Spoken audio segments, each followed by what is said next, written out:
ठीक है जी। देखो एसिड बेस में मैंने क्या क्या बता दिया था। देखो मैंने ना फिजिकल प्रॉपर्टी एसिड की बता दी थी और केमिकल स्टार्ट किया था। एक बार देख लेना नोट्स। हाँ एसिड स्टार्ट हुआ था। थोड़ा सा रिकैप देख लेते हैं। एसिड फिर से हल्का सा रिकैप लेते हैं कि एसिड आर दो substance which turn litmus paper blue to red. So according to Arrhenius theory, इसमें बैठ जाओ, कहीं बैठ जाओ, यहाँ बैठ जाओ। According to Arrhenius theory, अरे बहुत जगह पर सब कोई सब बैग वगैरह रखे, यहाँ बैठ जाओ, बैग हटा दो। According to Arrhenius theory, acid are those substance when we dissolve in water, it produce H plus ion. और क्या बताया था? इसके अंदर मैंने बताया था कि एसिड भी दो तरह के होते हैं, वीक एसिड और strong acid. All the mineral acid are strong acid except carbonic acid. Carbonic acid is a weak acid. Carbonic acid हम यूज करते हैं कोल्ड ड्रिंक वगैरह को प्रिजर्व करने में, ठीक है। और all the organic acid are weak acid, जो फूड्स में पाया जाता है, जो भी एडिबल पार्ट में पाया, जैसे कि सिट्रिक एसिड हो गया, है ना, आपका फॉर्मिक एसिड हो गया, ये सब कैसे हैं? Weak acid. उसके बाद एक चीज और बताई थी मैंने, कंसंट्रेटेड एसिड और डाइल्यूट एसिड। तो क्या होता है concentrated acid? Those acid in which amount of water is minimum या लेस, ना के बराबर, and those substance in which amount of water is maximum. Those substance in which amount of water is maximum, वो dilute हो जाएगा। ज्यादा dilute करोगे तो वीक हो जाएगा वो। H2SO4 इज स्ट्रॉन्ग एसिड, लेकिन उसको डाइल्यूट करते जाओ, पानी मिलाते जाओ। अब सोचो 10 ml में 1 लीटर पानी मिला दो, 10 ml तुम्हारे हाथ पे गिरेगा तो तुम्हारा हाथ जल जाएगा। लेकिन अगर 10 ml में हमने 1 लीटर पानी मिला दिया फिर हाथ पे गिरेगा तो हाथ नहीं जलेगा, यानी वो वीक हो गया। क्या हो गया? वीक हो गया। Acid are good conductor of electricity, why? Because it has a great ionization property. तो आज का जो टॉपिक है वो है आपका chemical property of acid. NCERT भी ओपन कर लीजिएगा किसके पास है। तो पहली केमिकल प्रॉपर्टी और पहली एक्सरसाइज की अगर एक्टिविटी की बात करें, क्योंकि activity is also important, that is activity number 2.3, ठीक है। तो फर्स्ट प्रॉपर्टी है जिसके लिए आपको एक्टिविटी पढ़नी है आपकी बुक में 2.3। ये कहता है कि when acid react with metal क्या होगा? बहुत आसान है, बहुत ही आसान है। जब भी किसी भी मेटल को हम एसिड के साथ रिएक्ट कराते हैं तो सॉल्ट बनता है और हाइड्रोजन गैस प्रोड्यूस होता है। एक्टिविटी पढ़ेंगे आप लोग, उसमें आपको दिया गया है कि आप एक टेस्ट ट्यूब लेते हैं, ठीक है, you take a test tube, ठीक है, और उस टेस्ट ट्यूब में आप कोई एसिड रखते हैं। फॉर एग्जांपल आपने रख दिया H2SO4। H2SO4 का क्या नाम है? Sulphuric acid. इसमें हमने जिंक के ग्रेन्यूल्स डाल दिए, टुकड़े डाल दिए, जिंक मेटल के टुकड़े डाल दिए, Zn। और यहां से हमने एक पाइप लगाई, क्योंकि यहां से हमें पाइप लगानी पड़ेगी क्योंकि गैस प्रोड्यूस होगी, और उसमें बबल सोल्यूशन मिल जाता है। क्यों बबल सोल्यूशन में? क्योंकि बबल सोल्यूशन में इजीली जो है पॉक्सॉन प्रोड्यूस हो सकता है, क्योंकि हाइड्रोजन गैस का बबल बनेगा। तो सोप सोल्यूशन लेते हैं हम लोग, दिस इज सोप सोल्यूशन। क्योंकि जो एक्टिविटी दी गई है एग्जैक्ट वही वाला बता रहे हैं, तो आपकी उसकी जरूरत भी नहीं थी। आप डायरेक्ट यहाँ पे बर्निंग कैंडल ला लो तो पॉक्सॉन प्रोड्यूस होता है, बट एक्टिविटी हिसाब से। तो यहाँ से गैस प्रोड्यूस होगी, ऐसे हाइड्रोजन गैस यहाँ आएगी H2, और यहाँ जो है बबल बनेगा, और ये बबल बनेगा H2 गैस का। जैसे यहाँ पे बर्निंग कैंडल लाओगे तो पॉप साउंड आपका, ठीक है। अगर हम रेट ऑफ रिएक्शन की बात करें तो सबसे तेज किसमें करेगा? Highly reactive metal. अगर हम मैग्नीशियम लेते हैं, जिंक लेते हैं, आयरन लेते हैं और कॉपर लेते हैं, और बारी बारी से एक्टिविटी परफॉर्म करते हैं, सेम एक्टिविटी अगर आप पढ़ोगे तो आप देखोगे कि इनमें से जैसे मैग्नीशियम में क्या होगा? हाईली रिएक्टिव है तो मोर विग्रेसली हो जाएगा। जिंक का थोड़ा उससे कम होगा, आयरन का बहुत स्लोली रिएक्ट करेगा, स्लोली रिएक्ट करेगा। लेकिन जैसे कॉपर डालेंगे कॉपर में रिएक्शन होगा ही नहीं। ये कंडीशन क्या है? At a room temperature, at room temperature. क्योंकि अगर हम टेम्परेचर चेंज कर दिया या कुछ और इसमें चेंजेस ला दिए तो हो सकता है। हम बात कर रहे हैं एट अ, इसका एप्लीकेशन क्या है डेली लाइफ में? इस एक्टिविटी का एप्लीकेशन क्या है? इसका एप्लीकेशन है कि जितनी भी खट्टी चीजें हैं या दही है, curd, never store in a copper और ब्रास वेसल। यानी कॉपर के बर्तन में हम नहीं रखते हैं। क्यों नहीं रखते हैं? क्योंकि कॉपर उन बर्तनों के साथ रिएक्ट करके, अरे आपका कर्ड जो है कॉपर से रिएक्ट करके पॉइजनस सब्सटेंस में कन्वर्ट हो जाएगा। तो यहां से क्वेश्चन आता है कि never store curd in a copper vessel. ठीक है, एक्सप्लेन व्हाई। तो बस एक लाइन का आंसर है, because curd is a acid. कौन सा एसिड होता है? लैक्टिक एसिड होता है इसमें। दही में कौन सा एसिड होता है? अब यहीं से क्वेश्चन आता है, एक और क्वेश्चन बनता है कि जो आपकी मिल्क है जब वो दही में कन्वर्ट होता है उसके पीएच में क्या फर्क पड़ता है? तो दही, मिल्क का पीएच 6 पॉइंट समथिंग है। देखो मिल्क भी एसिडिक है लेकिन दही 5.5 है, मोर एसिडिक है। दही में होता है लैक्टोज, अरे मिल्क में, और दही में होता है लैक्टिक एसिड। तो लैक्टोज कन्वर्ट होता है किसमें? लैक्टिक एसिड में। ठीक है, तो सब चीजें याद रखना। ये थे आपका फर्स्ट एक्टिविटी। किसका? इसका इसका आंसर मैंने बहुत अच्छे से मास्टर नोट्स पे लिख दिया है, फिर भी मैं बोल देता हूं, लिख लीजिए। Curd and sour substance, curd and sour substance, curd and sour substance never store in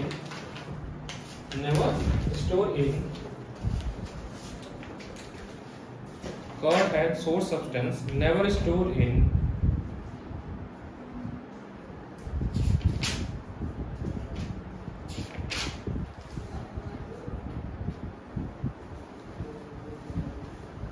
in copper vessel or brass vessel। brass alloy है, copper and brass पीतल का बर्तन से brass, because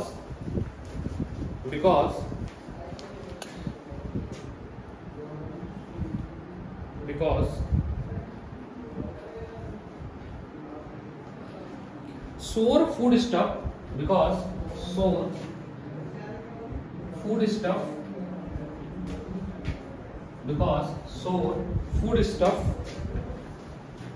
contain acid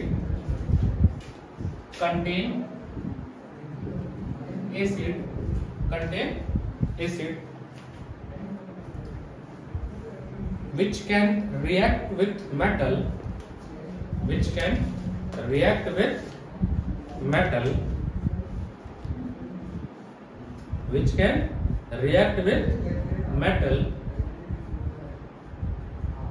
of vessel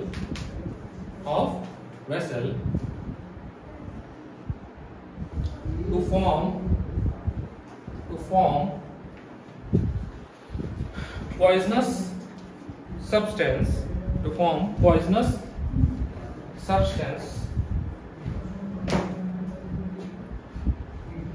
which causes food poison,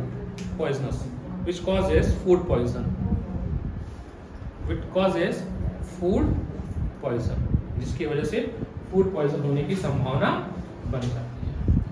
तो steel के बर्तन में store कर लो, घर में तो स्टील होता ही है ना, स्टील में कर लो या कांच में कर लो। ठीक है सर। नेक्स्ट आते हैं हम लोग second chemical property, that is activity number 2.4। Please read activity number 2.4। Second property नहीं लिखे हो कभी? लिख लो।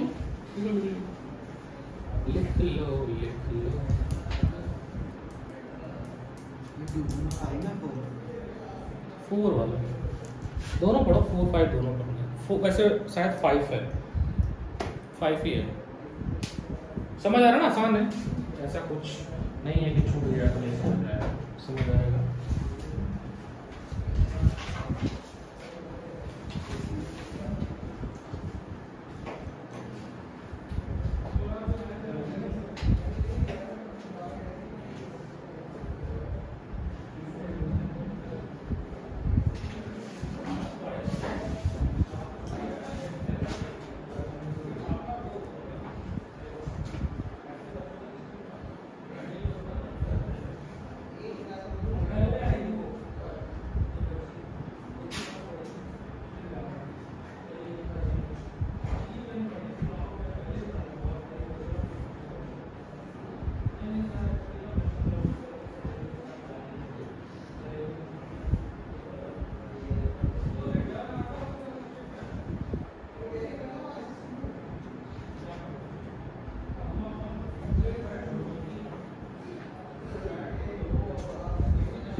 सबने नोट कर लिया? ओके, मैं आपको फिर से डिस्क्लेमर दे रहा हूँ, केमिस्ट्री में जितनी एक्टिविटी है वो सब क्वेश्चन है। क्या है? हर एक्टिविटी पे बोर्ड में क्वेश्चन बन चुका। अगर आपने एक्टिविटी नेगलेक्ट किया, अरे ठीक है इसको मत पढ़ना, तो तुम्हारी केमिस्ट्री वैसे ही नहीं अच्छी होती है। सब एक्टिविटी क्वेश्चन मिलेगा, आप इसके पी वाई पी उठा देना। बाकी ये चैप्टर तो आसान है, वाला चैप्टर जो पढ़ रहे हो ये बहुत इजी चैप्टर है। सेकंड प्रॉपर्टी कहता है कि when acid react with metal carbonate. तो मुझे पहले ये बता दो कोई कार्बोनेट का फॉर्मूला क्या होता है और उसकी वैलेंसी बताओ क्या? -2। और जो भी मेटल होगा वो अपनी वैलेंसी है, खुद आएगा वो। जैसे मुझे लिखना सोडियम कार्बोनेट, क्या लिखना है? तो सोडियम कार्बोनेट में क्या, सोडियम की वैलेंसी 1, कार्बोनेट की 3 और 2, इसकी 2 यहां आ गया। मुझे लिखना जिंक कार्बोनेट, क्या लिखूंगा? ZnCO3, इसकी वैलेंसी 2, इसकी वैलेंसी 2, आपस में वैलेंसी कैंसिल हो। तो कह रहे हैं कि अगर हमने मेटल कार्बन साथ एसिड के साथ रिएक्शन करा दिया, किसके साथ? किसी भी एसिड के साथ करा दिया, तो क्या होगा? इसका जनरल रूल देख लो। When acid react with metal carbonate it produce salt plus CO2 gas and plus water। ठीक है, तो क्या होगा? मान लीजिए हमने एसिड रख दिया, हमने यहाँ पे HCl रख दिया और यहाँ पे क्या रख दिया? HCl, hydrochloric. तो क्या बनेगा? यहाँ बनेगा आपका NaCl, क्या बनेगा? NaCl, यहाँ बनेगा CO2, यहाँ क्या बनेगा? H2। कार्बन डाइऑक्साइड का टेस्टिंग कैसे करते हैं?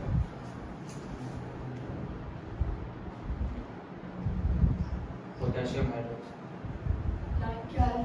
हाँ क्या भाई तुम लोग? तो ZnCl2 plus CO2 plus H2। तो जो CO2 प्रोड्यूस हो रहा है, अगर मुझे जानना है कि CO2 ही है, तो कैल्शियम हाइड्रोक्साइड से इसको पास करा दो। अगर एक्टिविटी पढ़े भी होगे तुम लोग, जिससे एक्टिविटी पढ़ने के लिए कहा था मैंने, उसमें क्या दिया होगा? देखो 2 टेस्ट ट्यूब है, 2 टेस्ट ट्यूब था ना, तो एक टेस्ट ट्यूब में आपने क्या रखा? मान लो यहाँ पे HCl है और इसमें क्या डाल दिया आपने? Na2CO3। रिएक्शन होगा, यहां से गैस प्रोड्यूस होगा कोई, और इस गैस को आप दूसरे टेस्ट ट्यूब में ले आओ। एक टेस्ट ट्यूब और था यहाँ पे, और इस टेस्ट ट्यूब में क्या रखे हो तुम? CaOH का ट्वाइस, कैल्शियम हाइड्रोक्साइड। तो जब कैल्शियम हाइड्रोक्साइड से CO2 मिलेगा, CO2 किसके साथ रिएक्ट करेगा? कैल्शियम। ये रिएक्शन कम से कम 50 बार हो चुका है, तो क्या बनेगा? कैल्शियम कार्बोनेट बनेगा। बोलो है ना? कैल्शियम कार्बोनेट बनेगा और H2 बनेगा। कैल्शियम कार्बोनेट कैसा होता है? मिल्की या व्हाइट प्रेसिपिटेट। तो पता चल गया कि वे जो गैस प्रोड्यूस हुआ कौन सी गैस थी?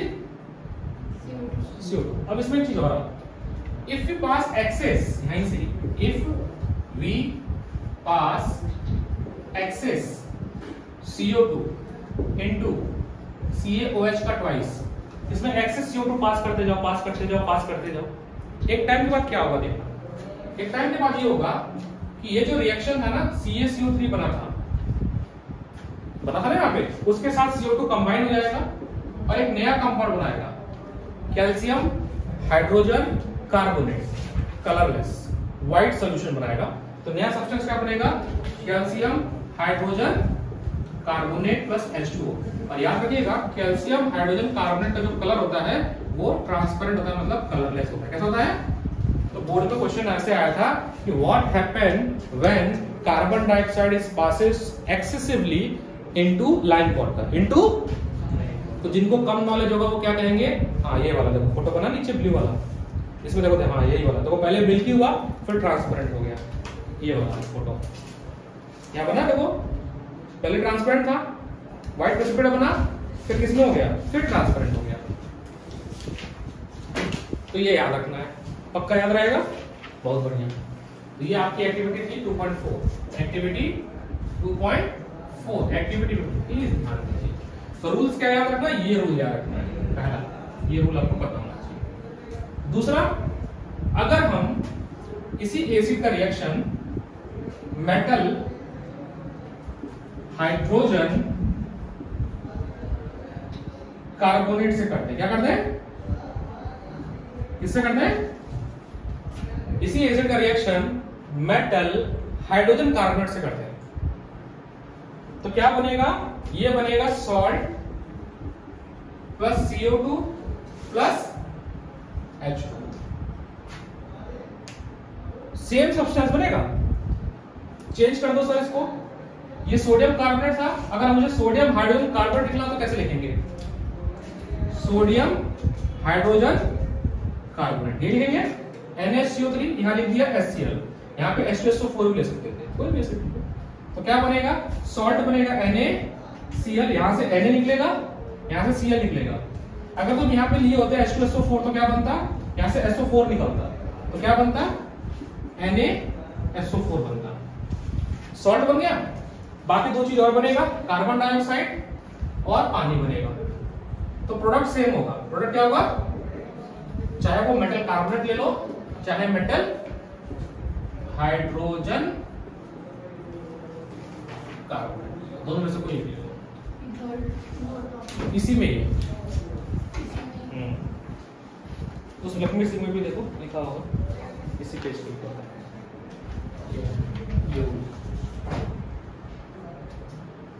सारे रिएक्शन इंपॉर्टेंट है, प्लीज लिख लीजिए इसको, प्लीज एक्टिविटी भी पढ़ लीजिए। और मोबाइल है जरा, कुछ काम नहीं है ना,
ठीक है सर, लिख लिया, लिख लिया सब लोग, लिखो बढ़िया से।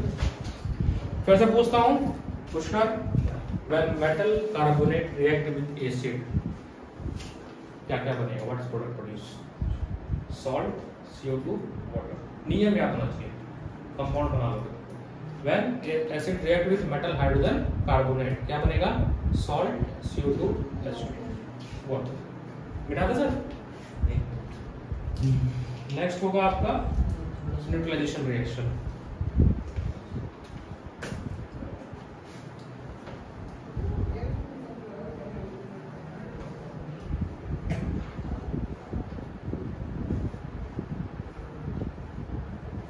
रेगुलर आ जाओ, फिर स्कूल खुलने वाला तुम क्यों नहीं आ रहे हो? अरे यार तुम नहीं आते हो, रेगुलर आया करो, 10th को आओगे ले रहे हो क्या, अच्छा नंबर तो चाहिए ना, तो पास तो सब हो जाएगा, बड़े फिर भी फेल हो गया था वो लड़का आया था कंपार्टमेंट, उसका बाद मारती था। भारती के 2 बच्चे आए थे, तुम जानते हो? बच्चे आए थे, एक 10th का कंपार्टमेंट था, सर पढ़ा 11th में मतलब प्रमोट हो जाएगा, पास तो हो जाएगा।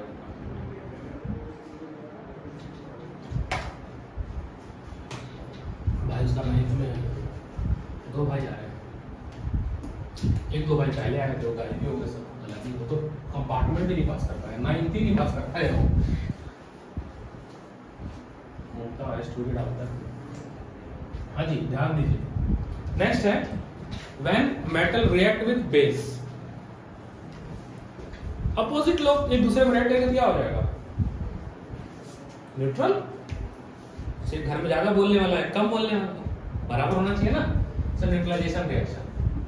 सो when acid react with base it forms salt plus water.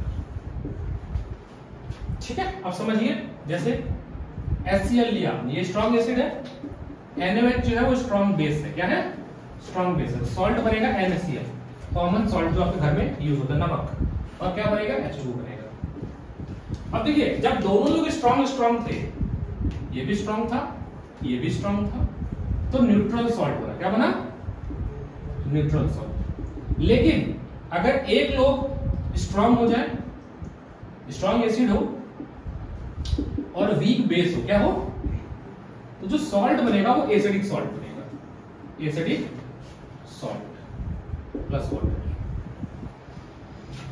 अगर वीक एसिड हो प्लस स्ट्रॉन्ग बेस हो, क्या हो? स्ट्रॉन्ग बेस हो, तो जो सॉल्ट बनेगा वो बेसिक सॉल्ट बनेगा। जैसे strong acid HCl, weak base है आपका NH4OH, ammonium hydroxide, weak base है। इसकी बात करें वीक एसिड CH3COOH, देखो कार्बोनिक एसिड का फॉर्मूला क्या था? CH3COOH, रिएक्ट कर दिया NaOH के साथ। अब बहुत ध्यान से देखना आप लोग, ये भाई साहब जो है वीक एसिड है, क्या है? ये भाई साहब क्या है? तो जो सॉल्ट बनेगा वो बनता है सोडियम एसीटेट, नाम है इसका सोडियम एसीटेट। नाम क्या है इसका? Sodium acetate. ये भी सॉल्ट है, बट कैसा सॉल्ट है? बेसिक सॉल्ट है। क्या है? बेसिक सॉल्ट है। इस पूरे रिएक्शन को हम लोग कहते हैं न्यूट्रलाइजेशन रिएक्शन। इस रिएक्शन क्या बोलते हैं? Neutralization reaction.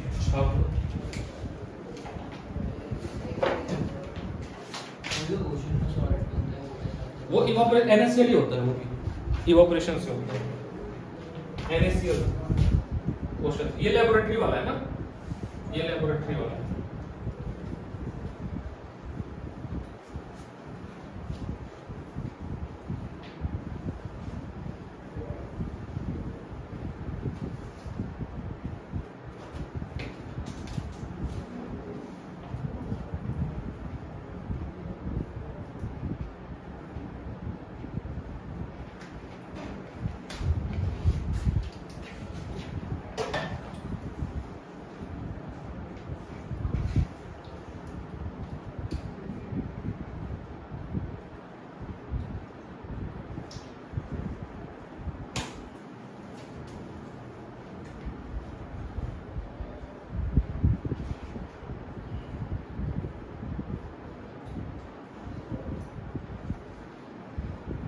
Light hand out हो गया 110 क्वेश्चन, लाए हो ना? क्लास के बाद करके जाना। क्लास नहीं ना तुम्हारे कोई? तभी लाइट हैंड आउट करेंगे आप लोग भी, इसको पढ़ाने के बाद पढ़ा के। इसका एक और प्रॉपर्टी लास्ट, फिर इसकी केमिकल प्रॉपर्टी। ये चैप्टर इतना आसान है ना, पूरी केमिस्ट्री में जो सबसे आसान चैप्टर है वो acid base and salt. 6 number का चैप्टर है, 6 केमिकल प्रॉपर्टी है, 4 आपके हैं एसिड के, 2 हैं आपके बेस के। 6 आदि कर लोगे। और ये मैं बताऊं, ये 6 के 6 प्रॉपर्टी मल्टीपल टाइम रिपीट होते हैं। कभी केमिकल रिएक्शन में आता है, कभी कार्बन कंपाउंड में आएगा, कभी मेटल एंड नॉन मेटल में आएगा, तो रिपीट होंगे 6 रिएक्शन। फोर्थ प्रॉपर्टी लिख लिया, कहां तक मिटा दो? 2 में मिटाना है, ऊपर का।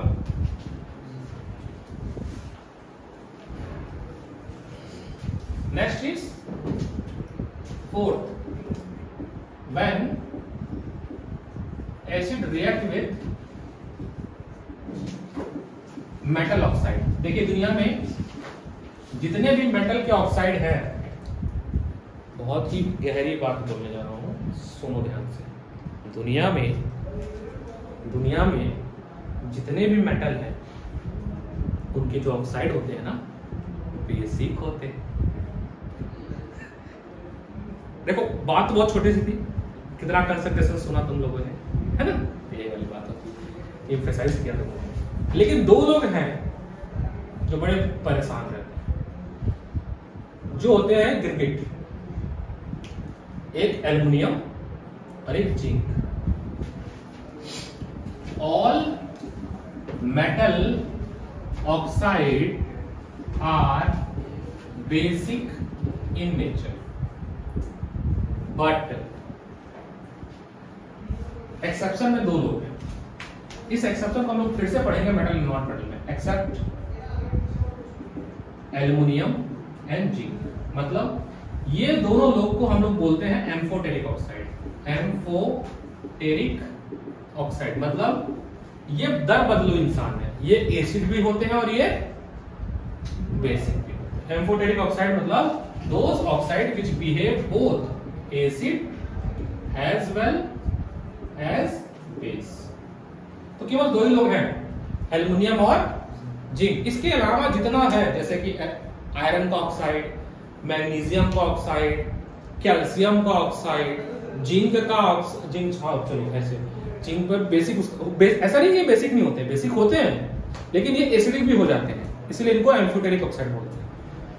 तो अगर आपके पास कोई मेटल ऑक्साइड है, मेटल का ऑक्साइड है, तुम लोग पहली एक चैप्टर में पहला एक्सरसाइज ही पढ़े मेटल ऑक्साइड, बताओ कौन सा? Magnesium paper. Mg क्या है? मेटल है, MgO बनता है ना, वो क्या है? ऑक्साइड है। ठीक है सर। मेटल ऑक्साइड जब भी एसिड के साथ रिएक्ट करेगा, आप समझो ये बेस है, ब्रैकेट में देखो ना, बेस, बेस नहीं है, ये एसिड है, तो क्या बनेगा? सॉल्ट, और क्या बनेगा? पानी। क्या ये फिर से न्यूट्रलाइजेशन रिएक्शन नहीं हो गया? तो बस कोई भी मेटल ऑक्साइड ले लिया मैंने सोडियम ऑक्साइड, क्या लिया? इसका रिएक्शन करा दिया मैंने HCl से। किससे कराया? तो ये बना NaCl प्लस H2। अब मैंने मैग्नीशियम का जिक्र किया, भाई इसको तो बनाना ही पड़ेगा। MgO chapter number 1 with dazzling white flame, है ना? तो क्या बनेगा सर? बोलो हाँ ना, क्या बनेगा ये? MgCl2 H2। MgCl2 क्यों बोला भाई? पुश कर। Why MgCl2? बंद हो गया? Battery low. Okay, battery low, बस बंद ही हो रहा है। ठीक है, बताओ बताओ, मैग्नीशियम की वैलेंसी बताओ। मैग्नीशियम की वैलेंसी, हाँ, मैग्नीशियम की वैलेंसी 2 होती है। क्या होती है? इसलिए MgCl2 हुआ। क्लोरीन की वैलेंसी कितनी बार होता है? मैंने बताते रहूंगा भाई, जब तक जान तब तक बतानी पड़ेगी। तो Mg की वैलेंसी 2, क्लोर की वैलेंसी 1, आपस में स्वैप होती है ना। Mg, अब ऐसा नहीं कि सर HCl के साथ ही होगा, कुछ भी रख दो। लो H2SO4 रख दिया, H2SO4 रख दिया, तो क्या बन जाएगा? MgSO4, क्योंकि दोनों वैलेंसी 2 है, कैंसिल आउट।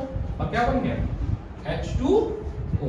अब मान लो कर लोगे ना सारी मेरी बात, क्योंकि पेपर में एक बार बोर्ड का क्वेश्चन देखा था मैं, सवाल में 3 नंबर का क्वेश्चन था, पता क्या?